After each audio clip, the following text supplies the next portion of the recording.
Sebelumnya kita apresiasi dulu teman-teman worship kita.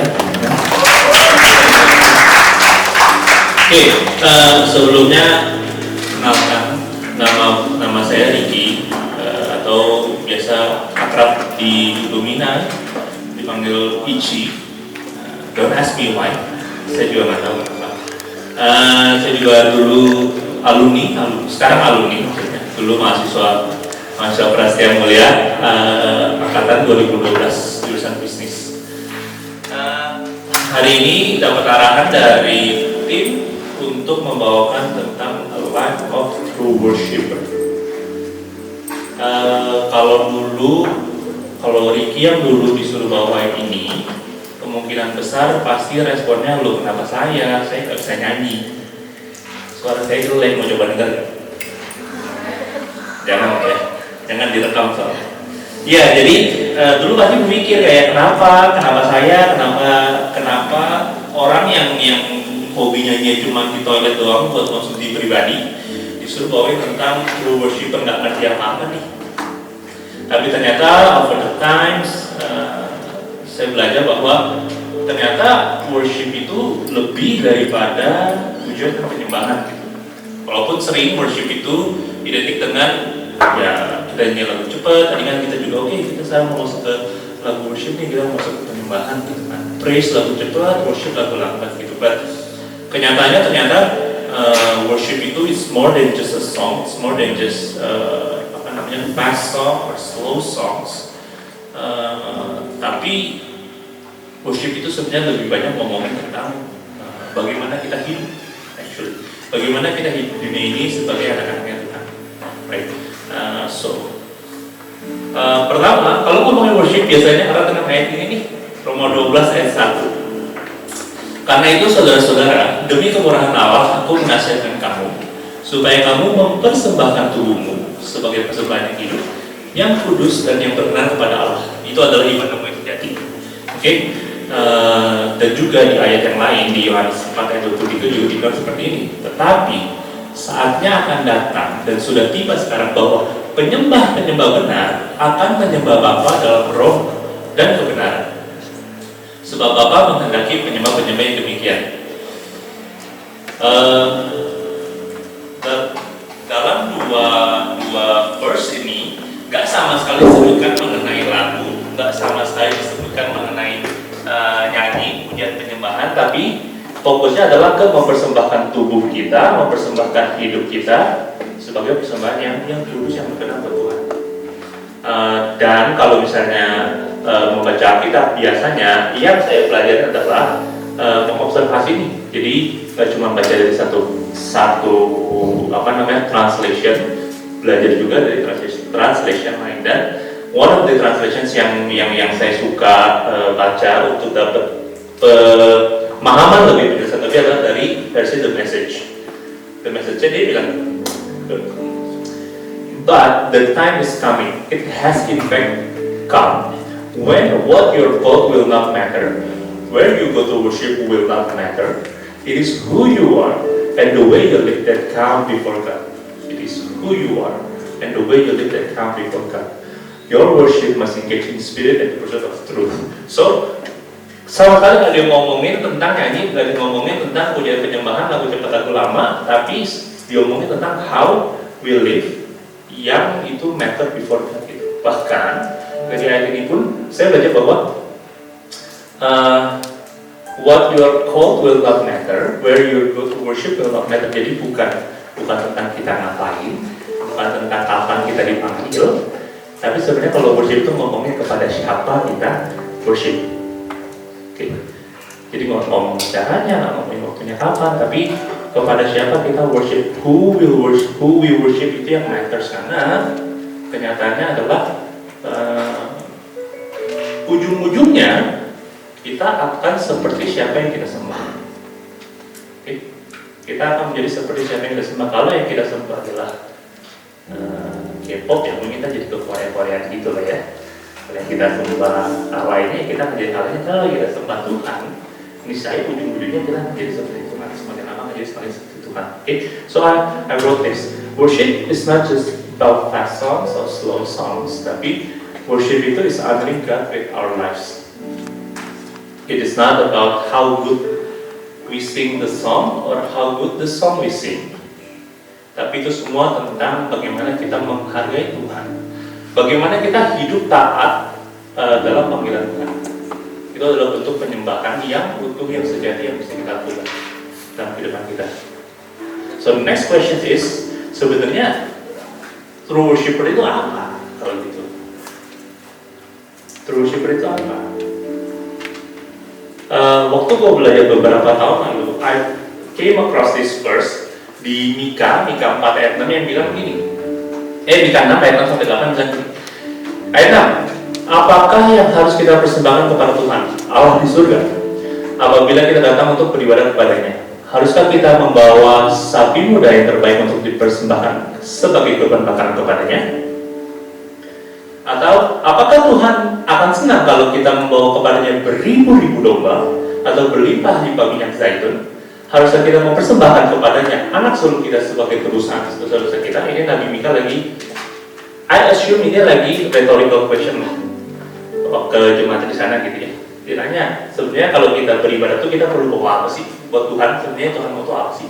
Apakah Tuhan mau sapi yang nyata yang terbaik, atau beli domba, atau beli minyak zaitun, atau bahkan kita perlu sampai mengorbankan anak sulung kita nih sebagai korban buat Tuhan? Oh, tapi ternyata mereka bilang tidak. Dia bilang secara seru, tidak. Tuhan telah menyatakan kepada kita apa yang baik. Yang dituntutnya dari kita ialah supaya kita berlaku adil, selalu mengamalkan cinta kasih, dan dengan rendah hati hidup bersatu dengan Allah kita. Jadi sebenarnya yang Tuhan mau untuk kita menyembah Dia itu bukan semua persembahan yang tadi disebut, tapi adalah 3 ini. Yang Tuhan mau untuk kita itu adalah bahwa kita berlaku adil, kita mengamalkan cinta kasih, dan kita tuh humbly walk with God, rendah hati hidup bersatu dengan Tuhan Allah kita. Itu yang Tuhan mau, itu yang Tuhan rindu. Itu artinya, menurutku itu artinya true worshiper yang seperti ini gitu. Okay. I've come across true worshiper itu sebenarnya adalah bukan tentang kita lifting up our hands saja, bukan tentang kita setiap memuji nama Tuhan kita angkat tangan, kita all out maksimal. It's good, betul, it's right. Tapi gak cuma berhenti sampai di situ. True worshippers itu juga berbicara kita lowering down our hands to love others, lowering down our hands untuk helping others sesama kita dimanapun kita berada, sama siapapun kita ditempatkan gitu. True worshipper itu ngomongin ini. Nah, cuman kita memuji, menyanyi, menyembah, meninggikan nama Tuhan. Karena tujuan worship itu, tujuan penyembahan itu yang gue dapati adalah bukan cuman kita meninggikan Tuhan, tapi bagaimana juga orang-orang di sekitar kita itu bisa ikut meninggikan Tuhan bersama dengan kita. Okay. Dan ada 3 hal yang gue rasa kita bisa pelajari dan kita bisa aplikasikan dalam kehidupan kita. Apalagi teman-teman semua masih muda ya, walaupun kita mungkin beda umurnya nggak terlalu jauh. Yang pertama adalah words. Always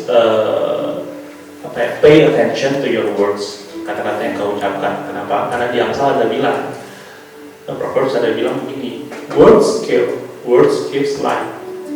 They are either poison or fruit. You choose. Menariknya adalah kita yang punya kendali, kita yang punya kuasa. Mungkin kita ada hidup di tengah-tengah teman-teman yang mungkin bercandanya, ngomongnya bakaruan gitu, kasar atau bahkan jokes ke teman-teman yang mungkin berlebihan secara tak sadar. Cuma karena teman yang dibercandain sudah biasa aja, kita juga mikir itu biasa aja, kalau sebenarnya mungkin belum tentu. Ketahuilah setiap perkataan yang keluar dari mulut kita itu adalah perkataan yang bisa membangun atau yang bisa mematikan. I'd like to believe kalau misalnya itu tidak membangun, berarti itu mematikan. Jadi selalu perhatikan dengan bagaimana kita berbicara, bagaimana kita berkata-kata, karena ini adalah salah satu bentuk tadi kita hidup berlaku adil, mengamalkan cinta kasih, dan hidup humbly walk with God. Yang pertama harus kita perhatikan dalam kehidupan kita sehari adalah words, bagaimana kita berkata-kata. Yang kedua itu adalah attitude. Nah ini mulai menarik. Kenapa? Karena seringkali saya temukan bahwa attitude itu mungkin bahasanya dipandang sebelah mata kan ya. Secara nggak sadar kita living autopilot, kita lebih banyak bereaksi daripada kita berespon. Ada kejadian A, oh kita reaksinya begini, ada kejadian B, kita reaksinya seperti ini, tanpa actually benar-benar memikirkan atau sadar apa yang kita lakukan itu ada dampaknya sebenarnya. Gitu. Nah, sama seperti ayat renungan kita minggu ini, ketahuilah ini Galatia 5 ayat 22. Tetapi buah roh ialah kasih, sukacita, damai sejahtera, kesabaran, kemurahan, kebaikan, kesetiaan, kelemah-lembutan, dan penguasaan diri. Dia ada hukumnya yang tentang hal itu. Ini adalah guidance. Ini adalah guidance. Bagaimana kita harus bersikap dalam kehidupan kita sehari-hari. Perhatikan bahwa dibilangnya tetapi buah roh, bukan buah-buah roh. Jadi buah roh ada berapa? Buah roh ada berapa? Buah roh ada satu. Kesembilan-sembilannya itu satu buah. Kalau nggak ada satu, biasanya nggak ada yang lain. Kelihatannya susah, kelihatannya kok banyak banget, kok ribet, tapi kita bilang udah. Kenapa? Karena when you go do one, the eight will follow. When you go do one, the eight will follow. Perhatikan bagaimana kita bersikap dalam rumah kita, dalam kelas, dalam kelompok kita, di kosan lagi main-main, bahkan mungkin dalam kita misalnya di rumah ada asisten rumah tangga juga bagaimana kita bersikap terhadap mereka, minta tolong sama mereka, berterima kasih sama satpam di gedung ini, sama mungkin orang ISS, semuanya. Setiap hidup kita itu apa yang kita lakukan itu ada bobotnya. Okay? What we do itu matters. Sering banget saya ngomong ke teman-teman semua kalau kehidupan kita ini terjadi kesempatan terakhir orang kenal Yesus. Salah satunya dari attitude ini. Cara paling mudah dan cara paling sulit menurut saya adalah dari attitude ini. Kenapa? Karena seringkali kita miss apa yang kita lakukan. Kita secara nggak sadar kita ngelakuin apa yang rasanya biasa. Padahal sebenarnya ini tuh bisa kita shape, kita latih untuk dari attitude kita aja, bahkan kita bisa jadi berkat juga. Dari attitude kita aja bahkan kita bisa menyembah Tuhan. Ingat tadi tujuan penyembahan itu gak cuma kita meninggikan Tuhan, tapi juga bagaimana orang-orang sekitar kita itu ikut meninggikan Tuhan bersama dengan kita. So perhatikan attitude kita dimanapun kita berada. Walaupun tadi saya sempat ada video marah-marah, Adil marah-marah karena ada tim free rider. Bahkan ketika di kelompok kita ada free rider sekalipun, perhatikan attitude kita. Walaupun mungkin norma sosialnya, wah semua orang bete sampai semua orang marah-marah memunculkan, mungkin terlihat benar dan normal. Tapi kita sebagai anak Tuhan yang kenal Tuhan, apakah perbuatan itu mencerminkan buah roh ini? Ingat, buah roh, namanya buah itu selalu ada, selalu diperuntukkan sama orang yang makan, bukan si pohon itu sendiri. Yang ngerasain manisnya buah itu bukan buah itu atau pohon itu, tapi orang lain.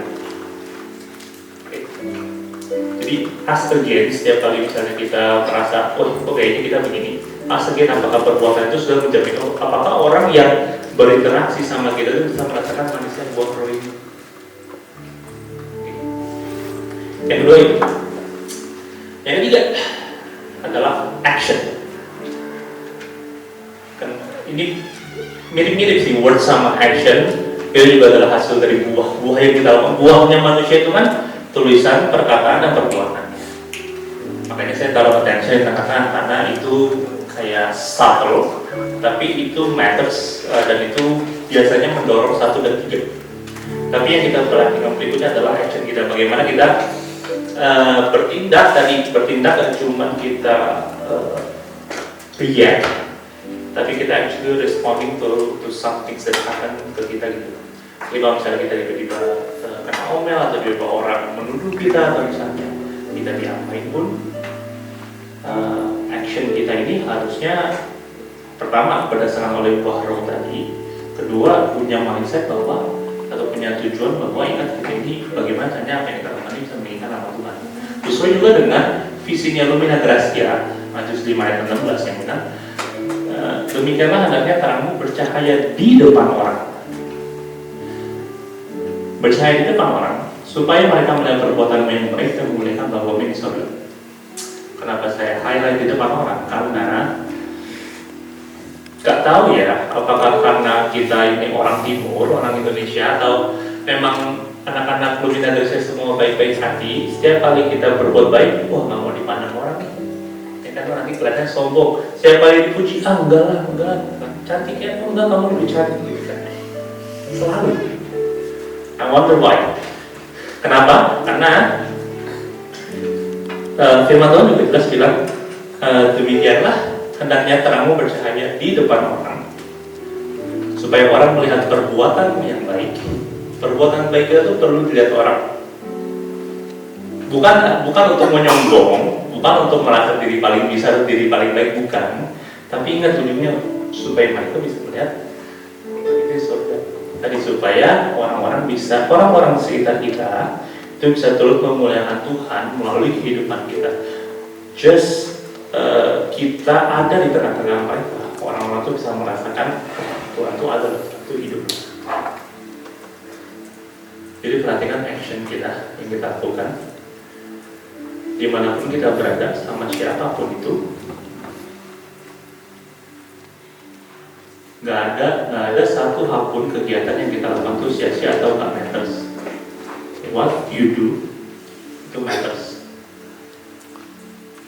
sekecil apapun itu. Oke, yang tujuan worship itu gak cuma bagaimana hidup kita bisa meninggikan Tuhan, tapi bagaimana orang-orang sekitar kita juga bisa ikut meninggikan Tuhan, merasakan kebaikan Tuhan, merasakan mengetahui bahwa Allah itu hidup, Allah itu nyata dalam kehidupan kita. Oke.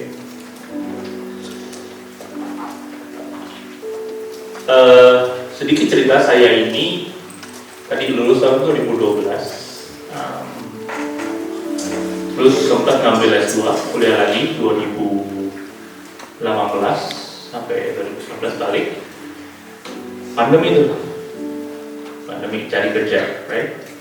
Cari kerja, wah nggak terima, susah, sempat merasa down, merasa kayak apa saya nggak bisa apa-apa dan sebagainya. Tapi ingat, words itu bisa kill, or words itu bisa give life. Oke, so puji Tuhan banget punya community yang baik, Lumina Gracia salah satunya, yang keep supporting me, yang keep motivating me supaya tetap going through. Long story short, akhirnya saya bekerja bersama keluarga, family business, right? Wah, pengalamannya dikit nih, setahun 2 tahun ya kan, tiba-tiba kerja, langsung posisi paling atas, mantap kan? Nah, tapi maksudnya gini, poinnya adalah ketika saya diposisikan di operational director, banyak banget doubt, banyak banget anxiety, ketakutan. Bisa nggak ya nih, gue ngelakuin kerja ini, bisa nggak ya nih, gue benar-benar bermanfaat. Kayak orang-orang bakal mikir apa ya, ini orang nggak punya pengalaman apa-apa, cuma karena dia anak direksi dia bisa ada di posisi paling atas langsung. Toh belum tentu juga dia qualified, toh belum tentu juga dia benar-benar ngerti bagaimana dunia kerja bekerja dan lain sebagainya. It keep haunting me, itu kayaknya lumayan lama deh, berbulan-bulan. But then I realized that tadi salah satu saya belajar bahwa tadi worship itu adalah bagaimana kita hidup. Ternyata words kita, attitude kita, dan action kita itu bisa jadi persembahan yang harum juga buat Tuhan sebenarnya. And that's saat itu membuat saya berpikir bahwa keeping that aside, keeping that aside itu kira-kira apa sih yang bisa saya lakukan paling enggak untuk gak malu-maluin nama Tuhan, if that makes sense. Untuk bagaimana biar orang-orang sekitar saya itu tahu kalau Tuhan itu hidup. Untuk bagaimana orang-orang sekitar saya itu tahu kalau Tuhan itu ada gitu loh. Then I started to learn that ternyata apapun, kalau itu 3:23 bilang gini kan, apapun juga yang kamu perbuatlah dengan segenap hatimu seperti Tuhan dan bukan manusia. In everything and in all things yang kita lakukan, try to do it buat Tuhan. So masuk pagi-pagi ke kantor, berdoa, minta Tuhan, minta hikmat, tolong bantu, biar aku tahu apa yang harus aku lakukan, biar aku tahu paling enggak hidupku di sini, kehadiranku di sini bisa membuat orang-orang yang ada di sekitarku tuh mengenal bahwa kalau Tuhan yang hidup, Tuhan yang besar. Ada yang berubah nggak? Enggak, tetap gitu-gitu aja kerjaan, masalah tetap ada, dan sebagainya tetap ada. Cuman dari dalamku tuh ada shifting attitude, shifting words dan juga action. Mulai ngobrol sama teman-teman kantor, mulai punya membantu menyelesaikan masalah, mulai trying everything that I do yang ku pahami, yang bisa aku lakukan untuk membantu mereka menyelesaikan masalah mereka. Membantu, tujuanku bekerja adalah bagaimana supaya orang-orang yang ada di bawahku ini, karyawan-karyawan di kantor itu, mereka semua bisa punya hidup yang sejahtera. Itu yang memotivate me, itu yang apa ya? Yang akhirnya Tuhan titipkan atau Tuhan berikan dalam hatiku untuk go do this in your company, supaya semua orang itu bisa hidup sejahtera, gak mikir ntar mau makan apa, besok makan apa, bisa datang ke kantor happy, bisa datang ke kantor menggunakan apa yang memang dia punya, kelebihan dia secara maksimal, mengembangkan dirinya secara maksimal tanpa pusing besok makan apa, ntar malam tidur di mana. If that makes sense. Puji Tuhan ternyata dari shifting attitude itu mengetahui bahwa dimanapun aku berada itu, apapun yang aku lakukan itu, apapun yang saya lakukan itu ternyata bisa membuat nama Tuhan dipermuliakan. Itu nyata. Itu nyata, banyak orang-orang. Kemarin ini kebetulan kantor kami juga baru ada gathering, dan akhirnya mereka ada mulai sharing gitu kan. Gak even percaya Yesus, tapi mereka benar-benar bisa merasakan Yesus. In a sense that mereka actually sharing that, oh ya bersyukur sama Tuhan karena bisa kerja di sini. Pak Riki juga begini. Kalau ada masalah juga kita belajar jadinya begini. Yang technically speaking, I'm not even realize that I did that gitu. Fokusku, tujuanku adalah tadi bagaimana caranya apa yang aku lakukan, hidupku itu di kantor bisa buat orang-orang itu sadar kalau Tuhan itu ada, Tuhan besar untuk hidup. Fokusku cuma itu. Tuhan yang bantu langkah demi langkah, perkataan demi perkataan, Tuhan yang bantu semua. Ada masalah datang, aku pun nggak tahu gimana cara nyelesainnya, nggak tahu gimana solusi terbaiknya, karena ternyata dunia asli nggak ceteris paribus guys, semuanya nggak konstan. It's quite hard actually, tapi poin ini sih sebenarnya yang aku pelajari. Kalau ternyata my workstation itu adalah my worship station. My workstation is my worship station. Jadi itu kalau saya di dunia kerja, dengan pengalaman saya mungkin sedikit, tapi ini stays through di teman-teman semua, di kehidupan teman-teman semua, dimanapun teman-teman berada. Di rumah, jadi seorang anak, jadi seorang cici, koko, adek, ipar, cici ipar, belum ada, adik ipar, misalnya, dan jadi di kelas, jadi murid, jadi tutor, mungkin jadi kakak kelas, jadi teman kelompok, atau mungkin magang, kemungkinan di kerja, bahkan sampai kehidupan nanti punya pasangan sendiri. In everything that you do, In everywhere that you are, katakanlah your workstation itu selalu bisa jadi worship station. Your life itu bisa jadi kesempatan terakhir untuk Tuhan, untuk orang-orang kenal siapa Yesus itu. Jadi ingat selalu, perhatikan betul bagaimana kalian berkata-kata, bagaimana kita berkata-kata. Apakah perkataan kita ini actually giving life buat orang-orang yang mendengar? Attitude kita, apakah orang-orang yang ada di sekitar kita itu bisa merasakan manisnya buah roh melalui bahkan bagaimana kita bersikap gitu. Enggak itu lewat perkataan, perubahan kita bersikap gitu. Dan perhatikan juga actions yang kita lakukan. Apakah actions yang kita lakukan ini tadi bisa membawa orang-orang sekitar kita juga turut meninggikan Tuhan dalam kehidupannya melalui kita. Ingat, terang kita itu bercahaya untuk melihat orang. Jadi kalau misalnya dipuji orang, kita puji Yesus, kita puji Tuhan. Thank you. Karena itu faktanya. Thank you ya udah begini-begini. Oh iya, thank you. Sama-sama. Semua juga karena Tuhan. Tuhan yang baik, Tuhan yang melakukan. Dan lain sebagainya. Oke. Jadi jangan shy away daripada pujian.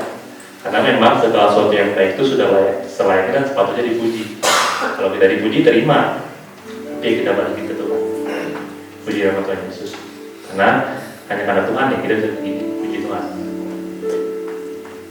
Simple thing yang kita lakukan. Mulai dari words, attitude, sama action.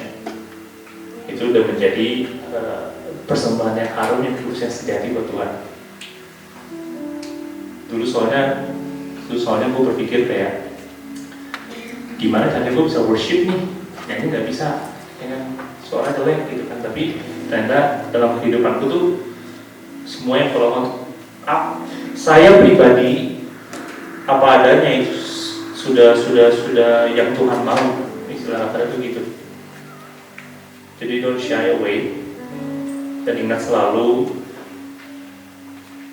being a true worshiper itu adalah being yourself as called by God. Okay. Hidupi kehidupanmu maksimal dengan tujuan untuk memuliakan nama Tuhan. Jadi orang-orang di sekitarmu bisa melihat perbuatanmu yang baik, memuliakan nama Tuhan, saudara. Oke, mari kita berdoa. Bapak, hamba buatlah saya berbicara, walaupun mungkin singkat, tapi kami berdoa Tuhan, biar Engkau yang semangat dan dalam hati kami. Ingatkan kami selalu Tuhan bahwa hidup kami adalah yang Kau ingini, hidup kami yang taat terhadap firman-Mu, hidup kami yang taat terhadap perintah-Mu yang Tuhan, yang Engkau ingini sebagai upaya yang harus sebagai persembahan yang harum ya Tuhan.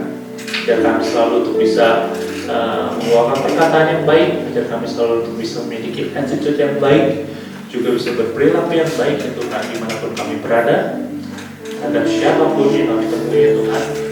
Dan biar orang-orang bisa melihat sinar terang kami dan bisa melihat nama-Mu sendiri. Ajar kami untuk selalu rendah hati juga, ajar kami untuk selalu bersandar kepada-Mu. Kau adalah Allah yang baik ya Tuhan, kami mengucap syukur selalu memiliki Allah yang setia seperti Engkau.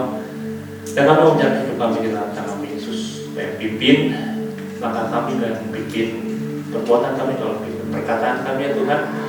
Biar semuanya kami lakukan hanya sesuatu tujuan, yaitu memuliakan nama Yesus. Di dalam nama Tuhan Yesus kami berdoa.